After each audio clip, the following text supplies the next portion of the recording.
Over the past couple of months, 86 out of the 95 counties in this state have sent a message that is loud and clear to the governor and to the legislature.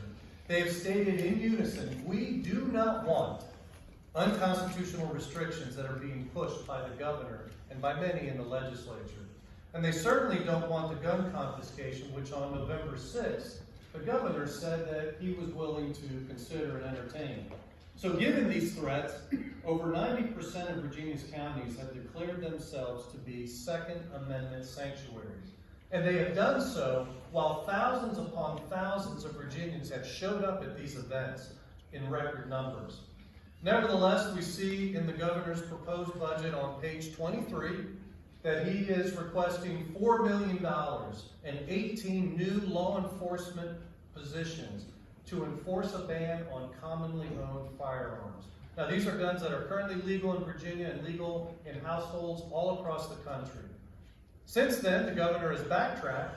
He said he supports grandfathering any banned guns and registering them instead. Well, here's the problem. We've seen in states like New York and California that registration is just a first step to gun confiscation later. The governor is also requesting another $3.5 million to enforce gun control that has not been passed by the legislature and is not even current law in Virginia. I'm talking about infringements like universal background registration, one gun a month rationing, so-called red flag gun confiscation orders. So we have some questions in relation to this. First of all, why is the governor requesting millions of dollars to enforce gun control that is not even on the books? Could he be planning to use that money to enforce his gun control agenda through executive order? And given that possibility, would you as legislators be willing to support a budget amendment preventing him from doing that? That's right. Also, there's a Democrat congressman in this state who has talked about using the National Guard to enforce gun control.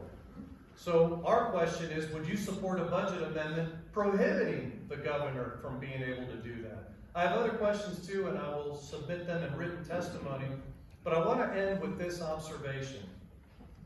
Churchgoers in Texas showed us how to stop evil. A good guy with a gun did what gun control can never do, and that is to physically stop a bad guy who was trying to commit murder. So with this in mind, please stand for the rights that are protected in the Virginia and U.S. constitutions, and do not fund the governor's request for gun control. Thank you.